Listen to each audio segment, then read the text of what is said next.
My two Jewish parents took me to Hebrew school when I was 6 years old.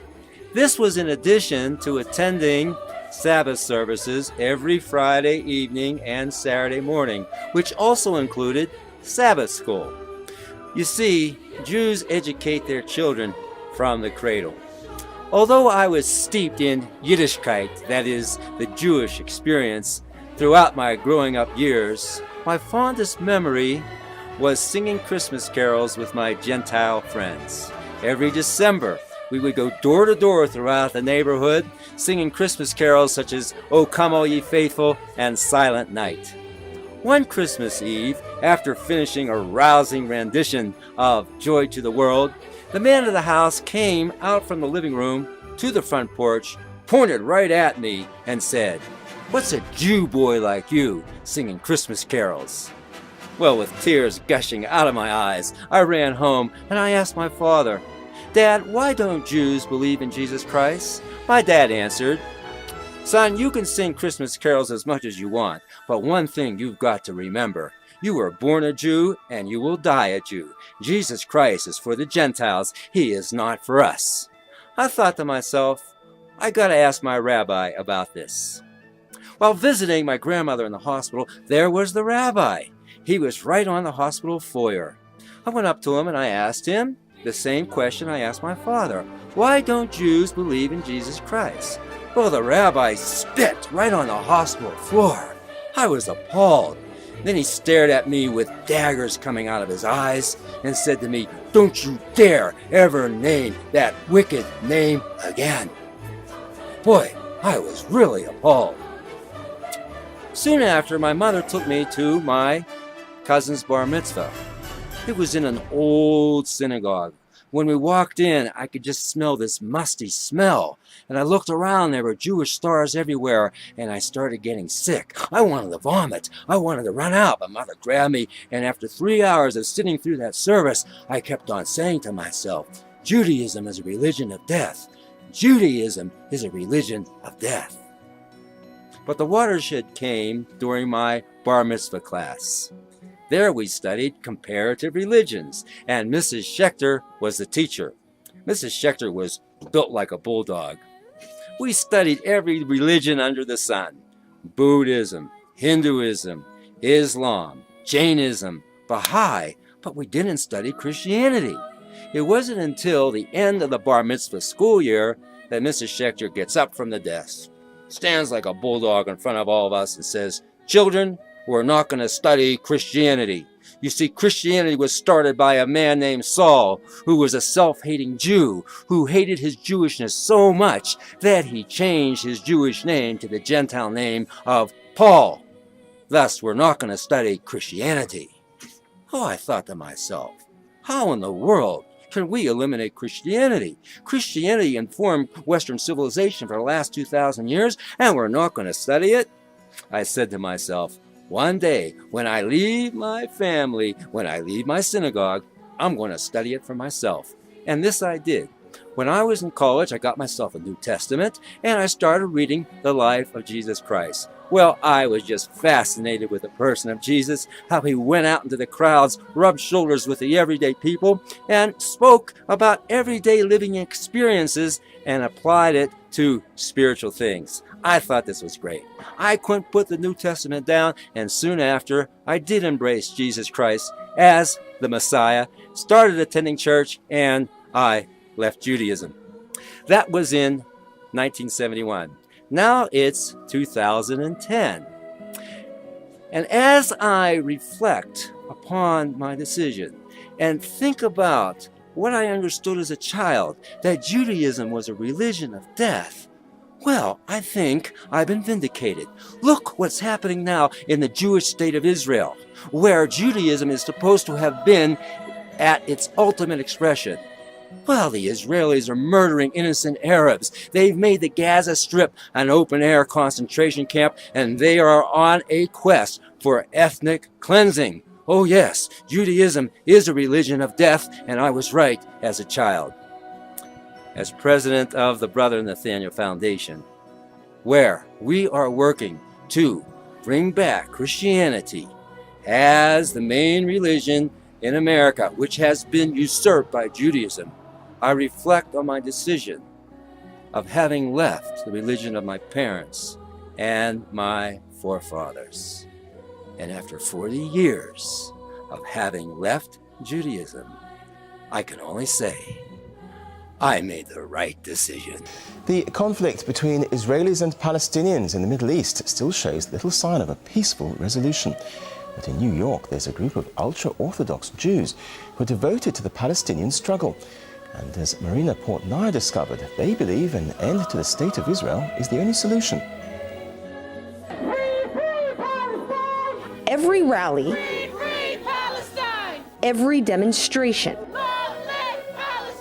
every opportunity to voice opposition. Judaism, yes. Zionism, no. The state of Israel must go. A particular chorus of Orthodox Jews joins forces with the loud choir of Palestinian supporters. Free Palestine! Free Palestine! The collective voice is otherwise known as Netori Karta, ultra-traditional Jews religiously opposed to the creation and existence of Israel. It is like a tumor to us. It has latched itself onto us, this terrible, evil movement of Zionism, which is the ideology behind the state of Israel, and it has hijacked and stolen the Star of David.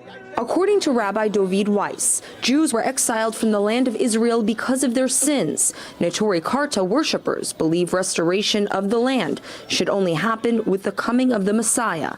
Until then, We are forbidden as Jews to have any sovereignty, even in an uninhabited land. according to Netori Karta, Israel and Zionism are in direct conflict with the Torah. They campaign for Israel to be dismantled and the Holy Land returned to Arabs who originally occupied it. Netori Karta can best be understood within the confines of East Williamsburg, Brooklyn, which comprises the largest community of anti-Zionist Orthodox Jews in the U.S. An inclusive neighborhood dressed in traditional modest clothing, defined by large families of up to 12 kids. Here, you speak Yiddish, eat kosher, pray 3 times a day, and display no flag of support for Israel.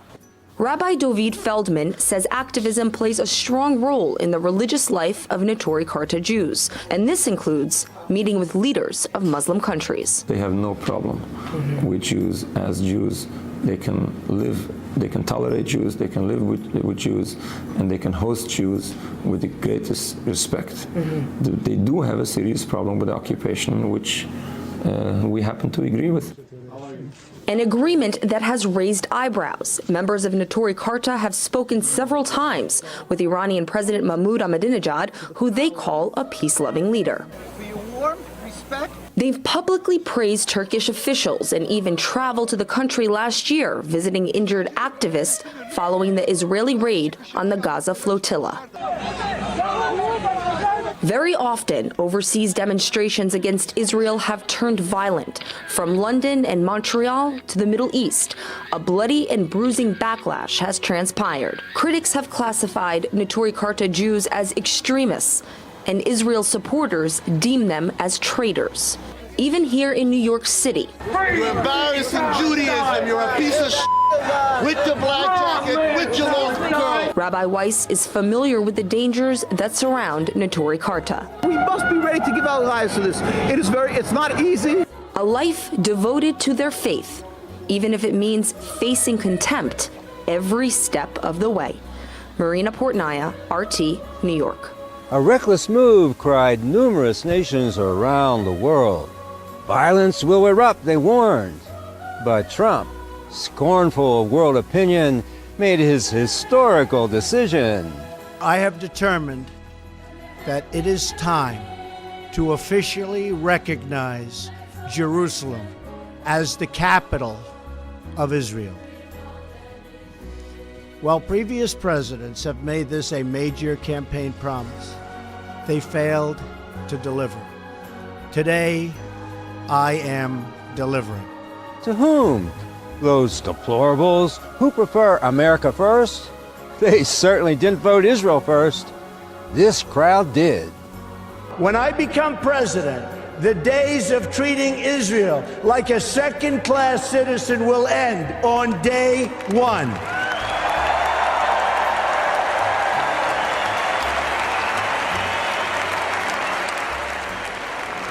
We will move the American embassy to the eternal capital of the Jewish people, Jerusalem.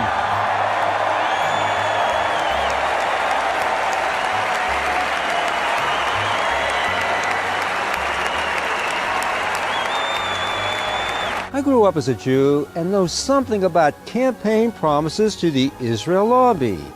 Cash in advance always expects cash back on delivery. Through all of these years, presidents representing the United States have declined to officially recognize Jerusalem as Israel's capital. In fact, we have declined to acknowledge any Israeli capital at all. Au contraire, a dog off his leash can pee in all the wrong places. What's the capital of Israel? Capital of Israel that I go to, sir, is Tel Aviv, because that's where all their government people are. But Do you agree with me that the capital of Israel is Jerusalem? sir, right now I stick with the U.S. policy.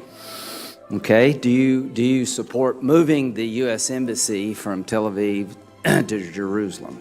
I would defer to the nominee for Secretary of State on that, sir. Tillerson, he got a gag in his mouth, but Kushner got a megaphone. When we started the process of looking at how to create the peace between the Israelis and the Palestinians, the first thing a lot of people told us was that it wasn't the right time. The conditions weren't right after years of distrust. Well, I'm happy you mentioned trust, because there's no trust between the sides at all. You managed to build trust on the Israeli side. I know you're working hard on building trust on the Palestinian side. But frankly, it's all going to end up with the mediator, you.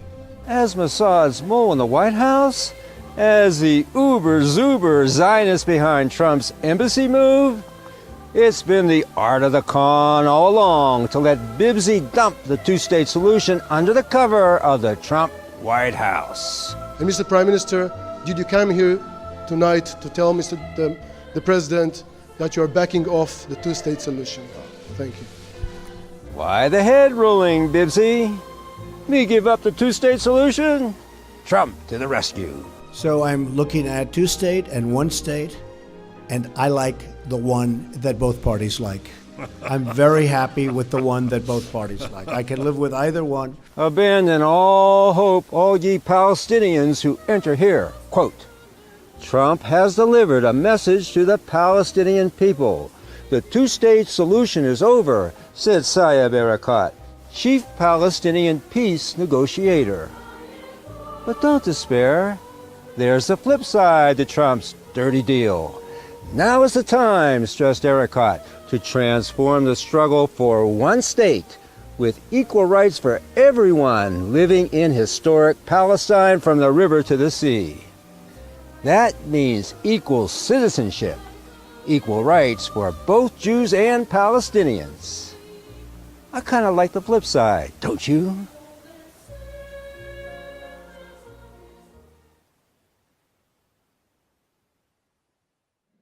Open up to Psalm 122. And this message is called the Jerusalem Declaration, Part 1. Psalm 122. I was glad, and some of you will be going to Israel and Jerusalem. I was glad when they said to me, let us go to the house of the Lord. Our feet are standing within your gates, O Jerusalem. Jerusalem, that is built like a city compact together, to which the tribes go up, even the tribes of the Lord. An ordinance for Israel, to give thanks to the name of the Lord, for their thrones were set for judgment, the thrones of the house of David. Pray for the peace of Jerusalem. May they prosper who love you. May peace, may shalom be within your walls, and prosperity within your palaces. For the sake of my brothers and my friends, I will now say, may peace, shalom, be within you. For the sake of the house of the Lord our God, I will seek your good. This past Wednesday, December 6, 2017, was an event of colossal magnitude, gigantic, politically, historically, biblically, and prophetically.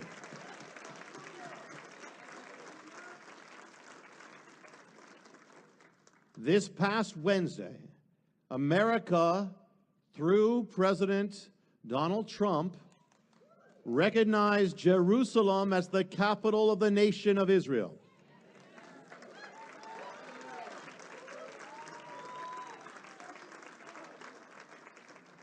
This had never taken place in all the years of Israel's existence. Not only had America never recognized Jerusalem as the capital of Israel, no nation had ever done it.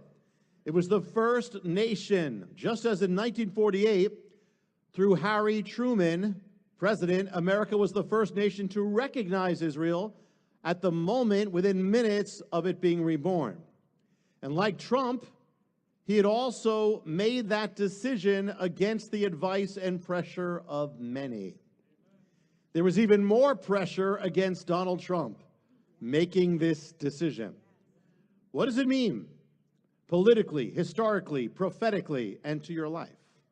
That's what I'm going to open up this weekend. Again, obviously it wasn't planned because we didn't know. We knew there was a chance. We actually prayed beforehand. But I had two other messages planned this weekend, but I preempted them because of what happened, because it's important to speak about it. Again, it's going to Sunday. It might even, again, spill over into Hanukkah. It is very rare for me to do a message beginning on Sunday and then going into, actually on Friday, going into Sunday. But that's what this will be, part one and part two. And part two, I'm going to get into the prophetic, even more about the prophetic significance and the mystery that is surrounding this. But here we're going to do a lot as well. What was your reaction when you heard it? I was in Illinois. I was in Marion, Illinois, in the middle of taping a television program. I went to my cell phone in between taping to check if he had done it. And when I saw it, I just started laughing. I mean, it was just, he did it.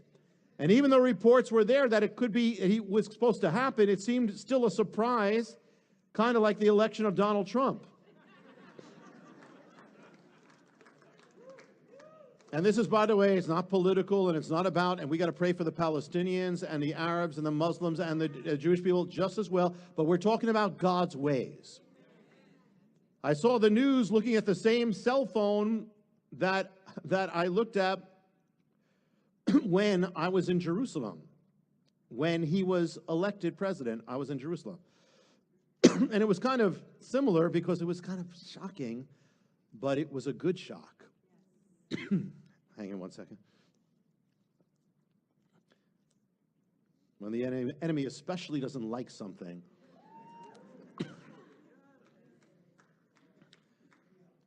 No, it's hard to compare. It had to be a little bit like what it would have been in 1967 when you heard that Israel had liberated Jerusalem. A prophetic event, a liberating event. We pray for the peace of Jerusalem. We call the house, this building, the Jerusalem Center, made after the pattern of Jerusalem. Why? Because Jerusalem is not only the center of the earth, it's the center of our faith. What a difference a year makes. 1 year ago, this month, December, Barack Obama was still president. At the very end of his term, as his last gift to the Jewish people in Israel, he helped engineer a United Nations vote in December 2016 where he instructed the United States ambassador to let it go through. What was that resolution? That America, under the last administration, let pass. What was it? It was all about Israel and Jerusalem. And the resolution called Israel the occupying power. It would be like calling America the occupying power of Washington, D.C. That Israel, it stated basically that it had no real right to Jerusalem, and America went with it. Further, it condemned all measures of Israel to do anything in the city of Jerusalem. It specifically called East Jerusalem, which is biblical Jerusalem.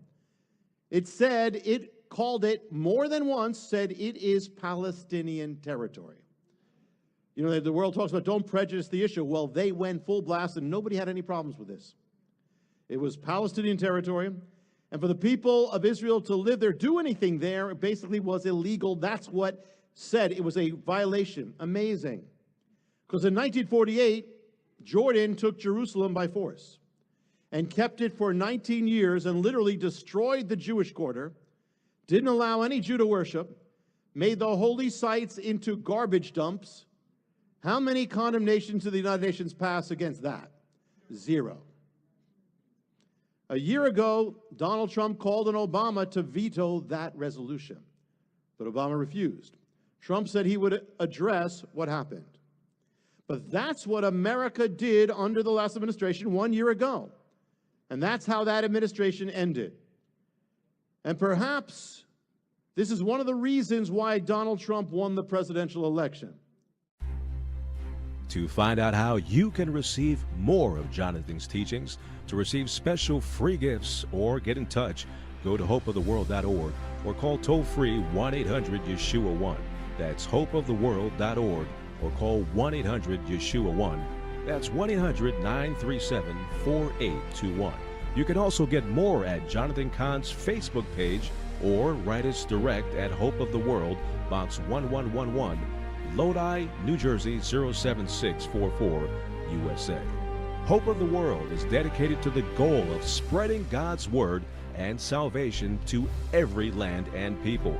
We do this by spreading the Word throughout the world and sponsoring compassion projects to the most poor and needy around the earth. To get in touch or have a part in God's work, just write to Hope of the World, Box 1111, Lodi, New Jersey 07644, USA. Or go to hopeoftheworld.org or call 1-800-YESHUA-1. That's 1-800-937-4821.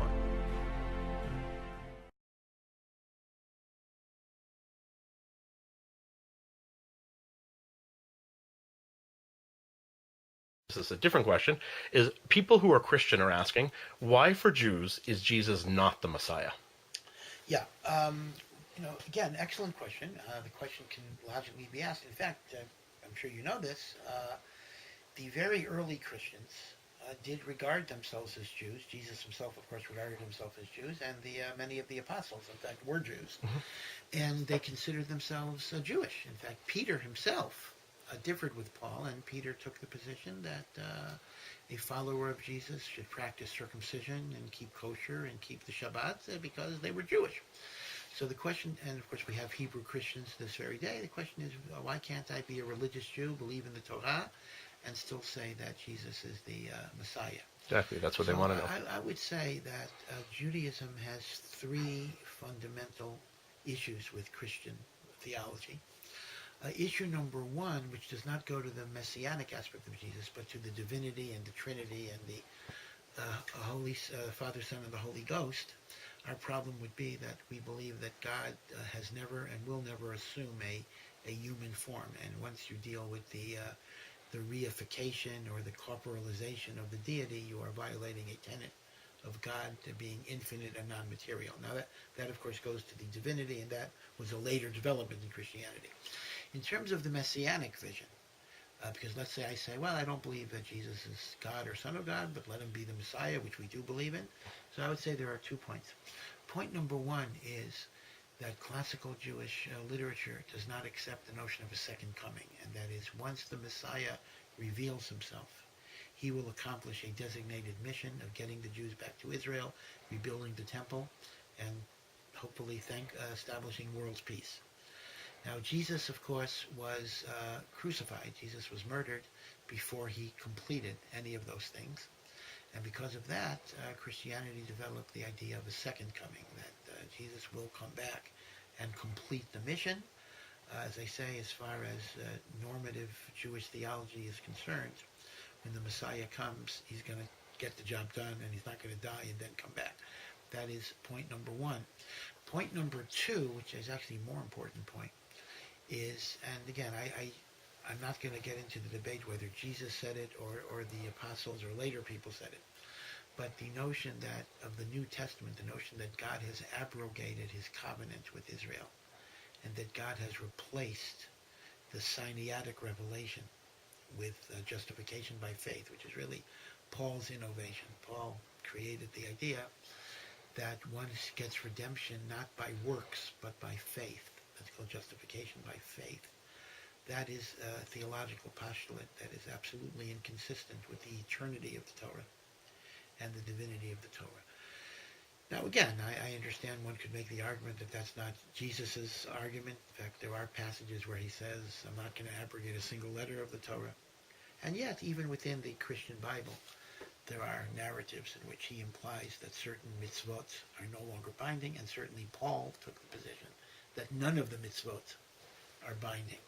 And that is a postulate we cannot accept because, as Maimonides writes in his Articles of Faith, even the Messiah will not abrogate or replace the Torah. And that's our problem with Christian theology.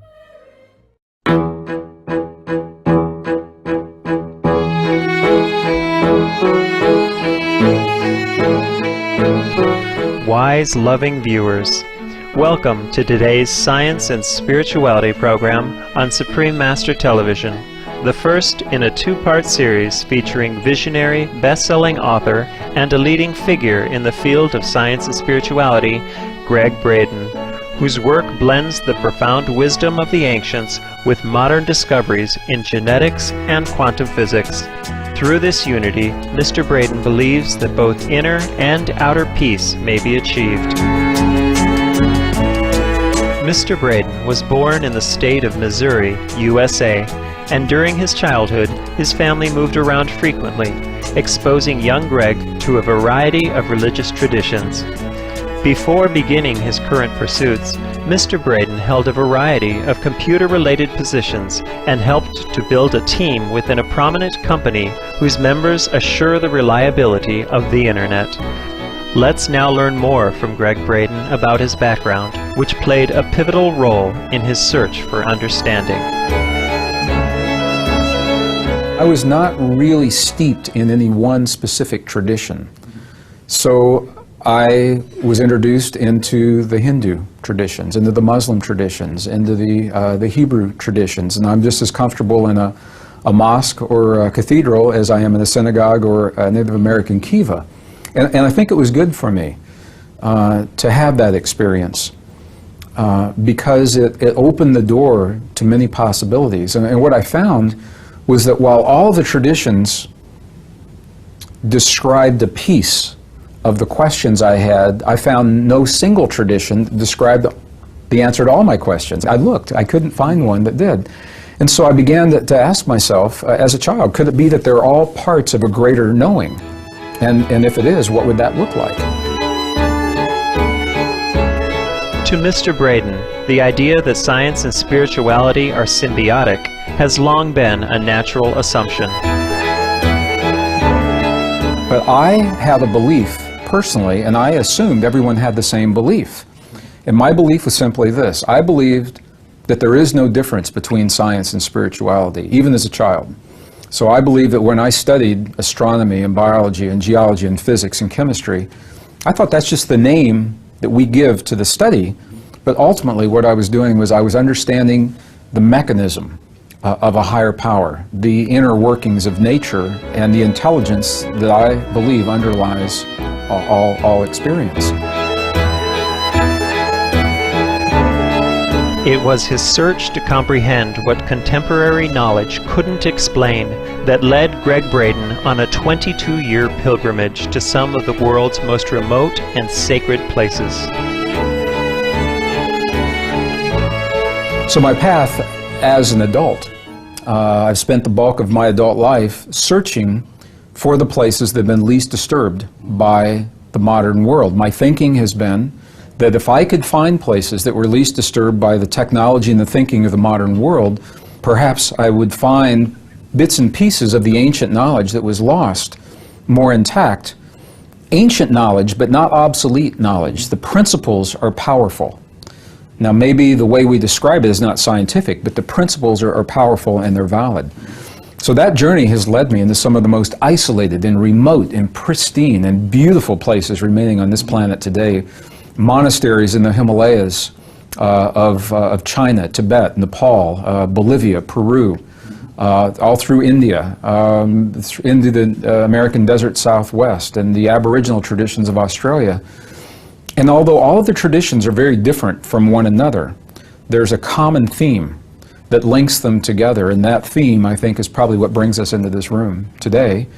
And the theme first says that we are all part of this world, not separate from this world, that we are part of a living system, and that we are much more empowered beings than we've been led to believe in the modern world, that we have much greater opportunity to influence, not control, not manipulate, not impose our will, but influence what happens in our bodies, what happens in our lives, and ultimately what happens in our world. Mr. Braden believes that we are on the cusp of a new era and that we all have an opportunity to participate in creating a bright future. His research and work have focused on helping humanity achieve the goal of a planet where only peace and love are known. I firmly believe that we are living a pivotal moment in the history of this planet. Almost universally, ancient texts and traditions have told us that we will experience something extraordinary in our lifetimes, in our world, in our civilization, and in our bodies. So my path has been to first understand what our ancestors knew that we may have forgotten. Secondly, to marry that with the best science of our time into something that's meaningful in our lives in the modern world.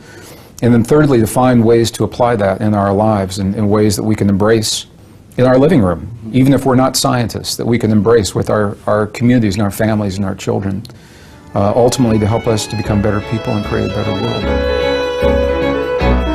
When we return, Greg Braden will speak about the secret divine pattern that he says lies hidden in the genetic code of all life on Earth.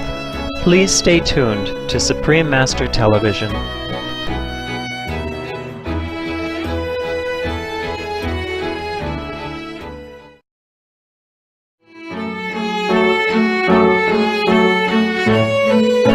Welcome back to Science and Spirituality, where we're having an enlightening discussion with scientist and best-selling author Greg Braden of the USA. When he first began studying human origins, Mr. Braden wondered whether humankind was just a genetic coincidence or was intentionally engineered. Let's now find out how his research took shape. I don't know who or what or how, but the evidence is overwhelming that there is an intentionality and a design that underlies our existence. So as a scientist, my thinking was, if that's true, who or whatever put us here on Earth would have left something inside of every one of us that tells us we're part of a greater existence and tells us that we're a family and that we're not so different from one another. And if I could find that, if I could find that common denominator, that somehow maybe it would help us to become greater than the differences, that began a search. And I combined the science that I know of biology and history and ancient language, linguistics, genetics, with the new science of computers that were now on my desktop. And Daryl, I'll tell you, I remember the very first time as a scientist that I had the opportunity to see the human genome, a piece of human DNA coded on my computer screen. And all the CTAG, it all rolled down through the screen. And my brain looked at that. And I remember thinking, I said, I don't know what that says, but there's a code. There's a language. That DNA is a language. And whatever that language is, it's inside of me and it's inside of everyone that looks at it. And some intelligent being placed it there a long time ago. Using all the technology at his disposal, Mr. Braden then began searching for the message encoded in our DNA. And this led to a research project using computers, the best science of today, and some of those ancient texts. And the bottom line is that what we discovered is every single ancient language, the letters of the language link to very precise numbers that have never changed. So whether we're talking about the Arabic language or the Hebrew language, or if we're talking about cuneiform and Sanskrit, what are called the ancient core or the ancient root languages, there's a mysterious number that's always been linked to those letters, and nobody knows where the numbers came from. That was interesting to me. So through a process that took many years, I came to understand that the numbers that represent the letter are also the numbers that represent the elements, what we call the elements on the periodic table of life and a physical reality as we know it. So in other words, it is if the ancients, they didn't know about the periodic table of elements the way we do today, but they knew about the numbers that were represented. And when we make the connections between the letters of the ancient alphabets, the numbers they represent, those numbers, if we look at them on the periodic table, they happen to be precisely the elements that make the DNA in our bodies. Now, we had the ability to take the sequences of DNA in a cell and through those numbers link them to the letters in ancient alphabets. And lo and behold, the letters spell words and the words have meaning. And this has led to a book that's entitled The God Code. It was released in the year 2004. What we know is that there is a message, an intentional message within the DNA of all life. The message occurs in layers, and each layer has its own code that must be understood for that layer. And I'm still working on the deeper layers. Greg Braden says the message hidden in the DNA of all living beings is that which spiritual masters have tried to convey to humanity through the ages. He now reveals what's written in the topmost layer of our genetic code. The top layer is one that we understand very well right now. The top layer in the DNA of all life literally translates into the words God eternal within the body. God eternal within the body. We don't know who put that message there. We don't know exactly why it's there. But I can tell you that all I did was I followed the instructions in a series of ancient texts following those languages, and I married that with the science of today, and this is what we found. If a higher intelligence is responsible for our existence, and that intelligence created us, it makes perfect sense that that intelligence would have left something for us to understand who we are. And if they left it in a temple or a text that could be destroyed or disappear over time, it wouldn't make sense. It makes perfect sense that that higher intelligence would have left the message encoded into the creation itself. And as long as the creation exists, the message is intact. Our appreciation, Mr. Greg Braden, for sharing your time and invaluable wisdom with us. As all creation is connected and has God within, as is further proven by your discovery, may we always remember to treat each and every being with love and kindness. For more details on Greg Braden, please visit www.gregbraden.com. Books and other media by Mr. Braden are available at the same website. Thank you for your presence today on our program. Please join us again next Monday on Science and Spirituality when Mr. Braden will discuss what he calls the Group Heart Coherent Response in Part 2 of our interview with him. Let the light of heaven forever touch all of us. For more details, please visit www.suprememastertv.com/SS. Exactly what number is this? She says it's 6. She says it's 9. So, who's right?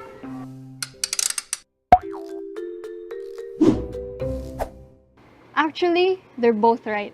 They just saw it differently since they looked at it from different reference frames. Now, what exactly are reference frames? These are just a set of axes for locating space and a clock for measuring time, relative to which you make observations. I'll demonstrate. Once this car starts honking, all 3 observers will record its sound. But sound is a wave. Waves from a moving source, like the car, get bunched up in front and looser at the back. So for our case, those behind the car should hear the loose sound waves, a low pitch, while those in front should hear a high-pitched sound. When I analyzed their recordings, that was exactly what I found. So what sound was the car really making? A high-pitched sound? A medium-pitched sound? Or a low-pitched sound? Well, it was really making all 3 pitches at the same time, each pitch relative to 1 observer. Then what if we had infinitely many observers?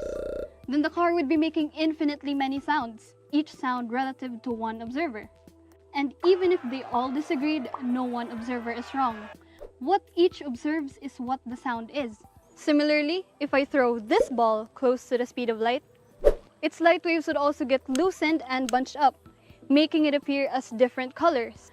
With infinitely many observers, the ball would appear to be all colors at the same time, each color relative to 1 observer. So sound and light are relative. Ever heard of time being relative? Consider a light clock with 2 mirrors and a photon bouncing between them. Every time the photon hits the bottom mirror, it's 1 tick of time. So when I start moving, I see it travel in vertical lines. But from your stationary frame, it travels in V's. So since the photon has to travel a longer distance and the speed of light is constant, each tick takes longer relative to you. So moving clocks run slower, and the faster you run, the slower your clock ticks. So in Olympic races, Usain Bolt is actually the best time traveler. If he ran at 96.8% the speed of light and took 10 seconds to finish a race according to his clock, a stationary judge would record 40 seconds, to which he would obviously object. But their argument would be pointless since time is relative. So the really mind-blowing idea here is that observers in different frames will perceive different versions of the same reality. And every observer's frame is equally valid. So before you start making any observational arguments with others, first imagine yourself observing through their reference frames.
Make his spirit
jingle